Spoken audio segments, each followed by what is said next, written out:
Hello viewers, आज हम लोग बात करेंगे 9th क्लास के मैथमेटिक्स के बारे में। तो इसमें सबसे पहले हमें नंबर सिस्टम जानना है। तो नंबर सिस्टम क्या होता है, तो यहाँ पे मैं लिखता हूँ नंबर सिस्टम। नंबर सिस्टम में सबसे पहले हमें नंबर्स के बारे में जानना होता है। तो कौन कौन से टाइप के नंबर होते हैं, जैसे नेचुरल नंबर हो गया, नेचुरल नंबर। तो इस नेचुरल नंबर का क्या मीनिंग है? तो नेचुरल नंबर होता है स्टार्टिंग कहाँ से होता है, ये सब ऑलरेडी हम लोग पहले से ही ये सारी चीज़ें जान रहे हैं।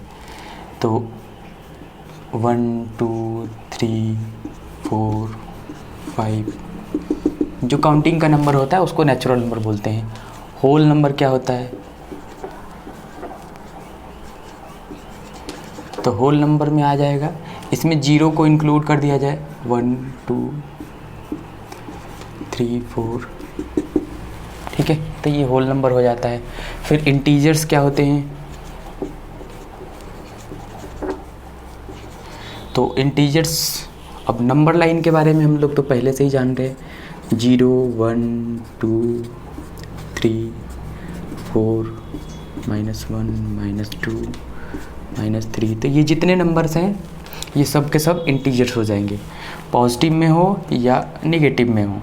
तो ये पॉजिटिव इंटीजर हो जाते हैं, ये नेगेटिव इंटीजर हो जाते हैं। और ये जीरो जो होता है उसका बाउंड्री पॉइंट होता है पॉजिटिव इंटीजर का। ये पॉजिटिव इंटीजर है, पॉजिटिव इंटीजर, और ये होता है नेगेटिव इंटीजर। तो जीरो जो होता है उसका बाउंड्री पॉइंट होता है, ठीक है। तो ये हो गया इंटीजर्स के बारे में। अब इसके बाद हम लोग बात करेंगे रियल नंबर क्या होते हैं, रियल नंबर्स। तो रियल नंबर्स, अब यही नंबर लाइन होगा 0 1 2 3 4। अब इस पे जितने नंबर्स होंगे वो सब के सब रियल नंबर होंगे। अभी हम लोग जैसे ये √2 हो और √3 है, तो इसको कैसे रिप्रेजेंट करते हैं वो वाला कॉन्सेप्ट भी हमें यहीं पे सीखना है। तो ये सब भी रियल नंबर्स हैं, इसकी भी कुछ वैल्यू है, इसकी भी कुछ वैल्यू है, तो वो इसी में कहीं ना कहीं लाई करते हैं। जैसे ये √3 है, तो √3 की वैल्यू होती है 1.732। तो 1.732 मतलब इसी में कहीं यहीं पे आएगा, यहाँ पे आएगा।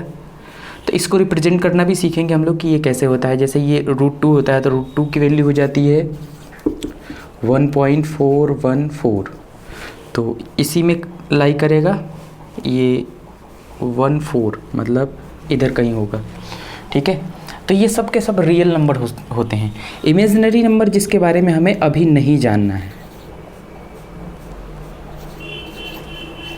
नंबर्स। तो इमेजिनरी नंबर क्या होते हैं? जिसमें अंडर रूट माइनस आयोटा के -1 की बात होती है, जिसको हम लोग आयोटा से लिखते हैं। इसके बारे में ज़्यादा सोचने की ज़रूरत नहीं है, ये 11th क्लास का टॉपिक है, तो इसको इग्नोर कर सकते हैं। तो नेचुरल नंबर क्या होते हैं, होल नंबर क्या होता है, इंटीजर क्या होते हैं, रियल नंबर क्या होता है, पॉजिटिव इंटीजर क्या होते हैं, नेगेटिव इंटीजर क्या होते हैं। यहाँ पे रियल नंबर को जो भी नंबर लाइन पे नंबर्स होते हैं वो सभी के सभी रियल होते हैं। वो डेसिमल में भी हो सकता है, मतलब फ्रैक्शन में भी हो सकता है, और ये इंटीजर्स भी हो सकते हैं। और इमेजिनरी नंबर के जिसके बारे में अभी तो हमें पढ़ना ही नहीं है, तो ये तो मैंने ऐसे ही बता दिया, ठीक है। तो वो इमेजिनरी नंबर तो हमें 10th क्लास में भी नहीं पढ़ना है।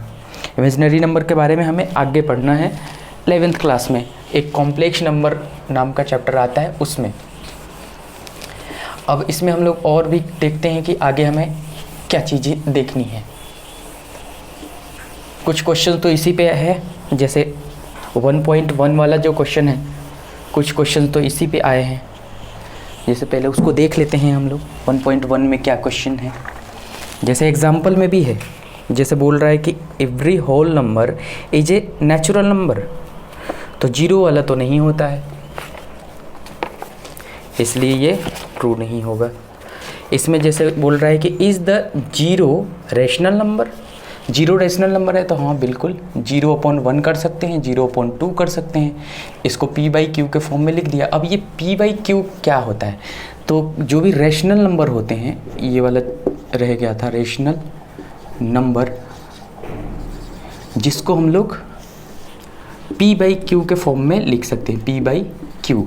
अब ये p और q क्या होते हैं, तो p एंड q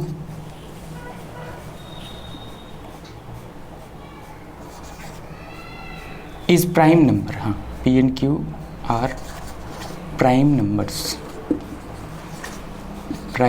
होते हैं, और q नॉट इक्वल टू 0 होगा। उसका रीज़न है कि कोई भी नंबर कभी भी नीचे 0 होगा तो ये पूरे टर्म को, जैसे हमें लिखा है यहाँ पे p/0, तो ये नॉट डिफाइन हो जाता है, नॉट डिफाइन। इसलिए नीचे को हमें 0 को रिप्लेस कर दिया जाता है, हटा दिया जाता है, कि 0 को नहीं रखा जाता है उसमें। ठीक है, तो इस चीज़ को हम लोग यहाँ पे मैंने मिटा दिया। ये रैशनल नंबर जिसको हम लोग p/q के फॉर्म में लिख सकते हैं। ये कह रहा था कि 0 रैशनल नंबर है या नहीं है, तो हमने उसको p/q के फॉर्म में लिख दिया। यहाँ पे q नॉट इक्वल टू 0 है, इसलिए ये एक रैशनल नंबर है। अब कह रहा है find the 6 rational number between 3 and 4। Question है फाइंड 6 रैशनल नंबर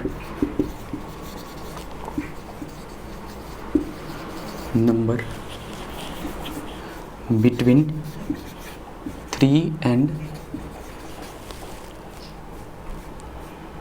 4। तो 3, इसमें कॉन्सेप्ट इसका यही होता है कि ये जितने, जैसे 6 हमें फाइंड आउट करने हैं, तो एक इंक्रीज़ करके, जैसे ये 3 है तो 3 में 7 से मल्टीप्लाई कर देंगे और 7 से डिवाइड कर देंगे। और ये है हमारा 4, तो 4 को भी 7 से मल्टीप्लाई कर देंगे और 7 से डिवाइड कर देंगे। तो ये कितना आ जाएगा 21/7, और ये आ जाएगा 28/7।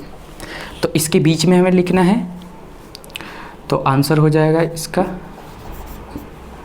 22/7, 23/7, 24/7, 25/7, 26/7, कितने हो गए, एक और है 27/7। तो ये जो नंबर्स हैं ये रैशनल नंबर हो गए 3 और 4 के बीच में। किसी को भी डिवाइड करके देखोगे आप तो 3 और 4 के बीच में ही उसका आंसर आएगा। ठीक है, तो इसका तरीका यही होता है, जैसे हमें जितने नंबर्स फाइंड आउट करने हों उससे एक इंक्रीज़ करके और ऊपर नीचे उसी नंबर से मल्टीप्लाई कर देते हैं, तो यहाँ पे ये आ जाता है और इसके बीच में हम लोग ईजिली लिख लेते हैं। ठीक है, तो ये है तरीका लिखने का। अब इसके बाद देखते हैं क्वेश्चन क्या है। अब इसमें find the rational number between 3/5 and 4/5। तो अब 3/5 और 4/5 के बीच में लिखना है हमें नंबर्स।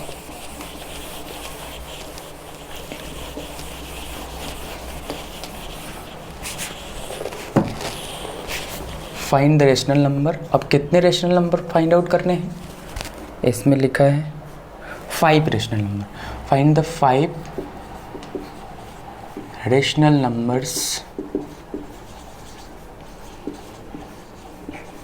नंबर्स बिटवीन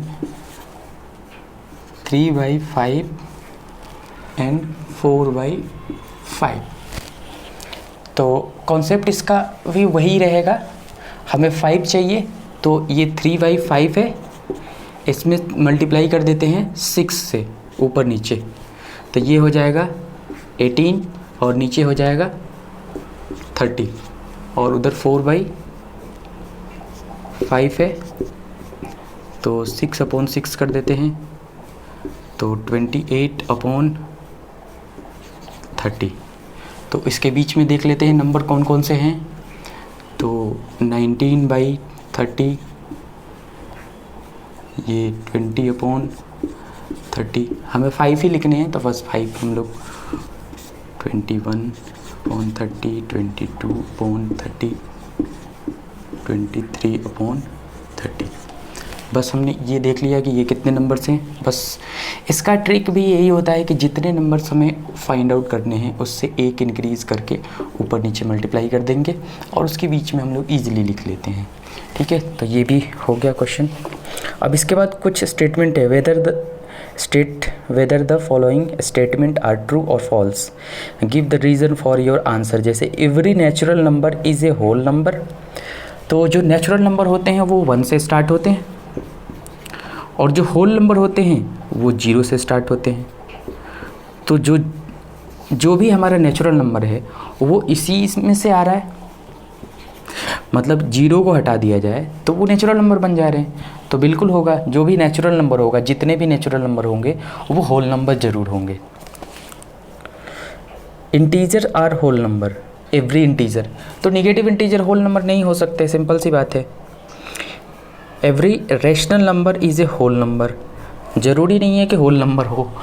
जैसे रेशनल नंबर तो 1/2 भी हो सकता है, तो ये तो रेशनल नंबर है, p/q के फॉर्म में है, बट ये इंटीजर नहीं हो सकता है, इसलिए नहीं बोल सकते हम लोग। तो ये हमारा 1.1 वाला फिनिश हुआ। अब हम लोग देखते हैं इरेशनल नंबर क्या होते हैं। इरेशनल नंबर जो रूट वाले नंबर्स होते हैं, जिनका रूट हम लोग डायरेक्टली फाइंड आउट नहीं कर सकते।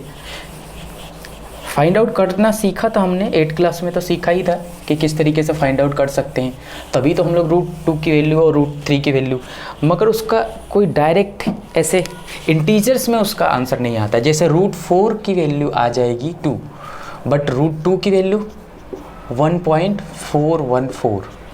तो अब ये जो नंबर्स हैं ये तो बोला जाएगा कि रैशनल नंबर है, क्योंकि इसको p/q के फॉर्म में हम लोग 2/1 लिख सकते हैं, p/q के फॉर्म में लिख दिया, q ≠ 0 है। लेकिन इसको इस तरीके से ये यहाँ पे फिनिश नहीं होता है, आगे चलते जाता है, इसलिए इसको बोला जाता है इरेशनल नंबर।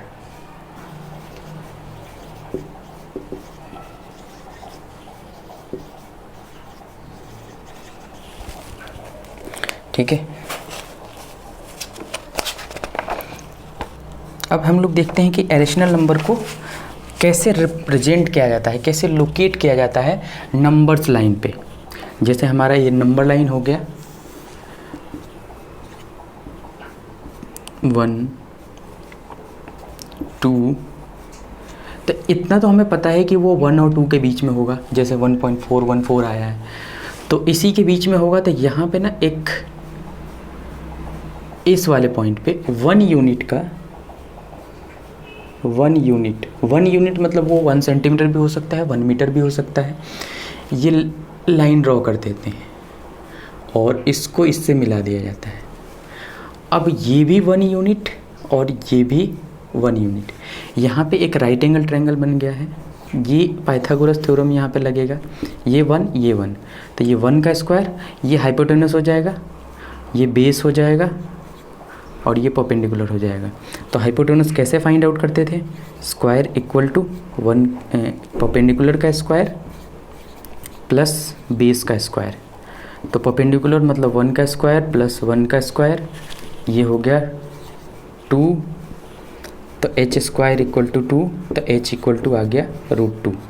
तो ये जो होगा यहाँ से लेकर के यहाँ तक ये होगा √2 और हमें √2 को रिप्रेजेंट करना है। तो यहाँ से लेकर के यहाँ तक और इसके बाद एक आर्क रखेंगे ऐसे और यहाँ पे इसको ड्रॉ कर देंगे सर्कल। तो ये जहाँ पे आएगा वही वाला पॉइंट हो जाएगा हमारा √2 वाला, मतलब एक सर्कल ड्रॉ कर देना है बस हमें। ठीक है, तो √2 ऐसे ही ड्रॉ हो जाएगा। √3 करना हो हमें, तो √3 करने के लिए ये नंबर लाइन बनाया, इसमें 0 और 1 दिखाया और 2 दिखाया, इसमें भी इसी पे होगा। तो ये 1 यूनिट ऊपर गए। हम लोग डायरेक्टली चाहें तो यहाँ पे 2 यूनिट करके और ऐसा कर सकते हैं, लेकिन इसको हम लोग ऐसे 1 यूनिट ऊपर चला गया, ये यहाँ पे बना दिया। अब इस पे ना परपेंडिकुलर ड्रॉ कर देंगे एक और यहाँ पे ये एक और लाइन ऐसे ड्रॉ कर देंगे। तो ये 1 यूनिट, ये 1 यूनिट, तो ये √2, अब ये √2 और ये 1, तो ये √2 और ये 1, तो मतलब यहाँ पे ये वाला राइट एंगल ट्रायंगल बना हुआ है। ये नीचे वाला √2 है और ये 1 है। तो 1 का स्क्वायर √2 का स्क्वायर करेंगे, जैसे हमें हाइपोटेनस निकालना है तो √2 का होल स्क्वायर प्लस 1 का होल स्क्वायर का अंडर रूट, तो ये तो 2 + 1 इसका अंडर रूट मतलब √3 का अंडर रूट, ये हो गया। अब यहाँ पे जैसे एक आर्क बनाएंगे हम लोग, तो यही वाला पॉइंट हो जाएगा हमारा √3 वाला, ठीक है। तो ये इस तरीके से रूट वाले नंबर्स को नंबर लाइन पे दिखाया जाता है। अब जैसे √5 होगा हमारे पास, तो √5 होगा तो उसको कैसे दिखाएंगे? √4 तो उसका तो फाइंड आउट हो ही जाता है, तो उसमें कोई दिक्कत ही नहीं है।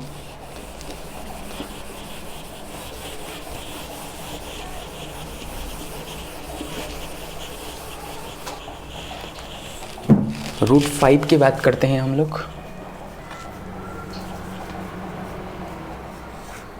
√5, तो इसको नंबर लाइन पे बनाने के लिए हमें इसकी वैल्यू 2.326 है, तो ये 1 0 2, हमें पता है कि ये 2 से आगे जाएगा, तो यहाँ पे ये एक नंबर लाइन बना देंगे हम।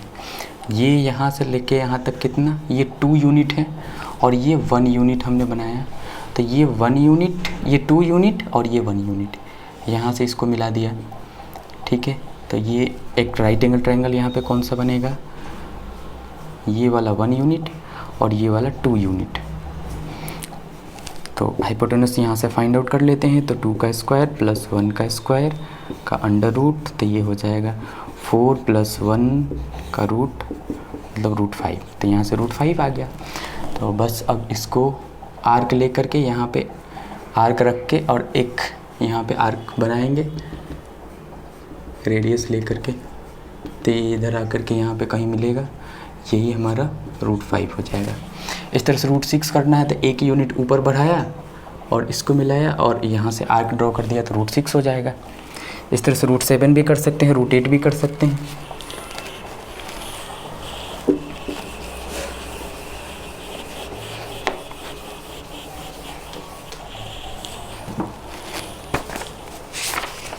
इसके बाद वाला टॉपिक है हमारा,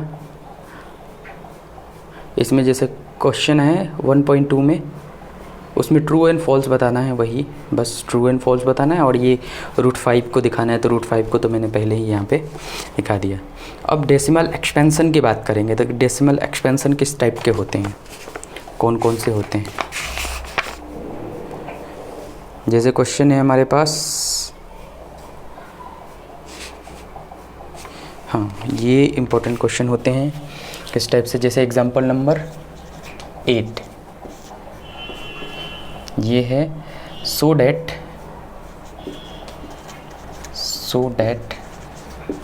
1.272727 रिपीटेड वाला हो गया, ये रिपीटिशन हो गया।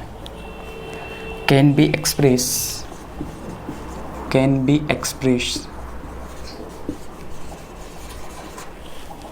in the form of P/Q, ठीक है।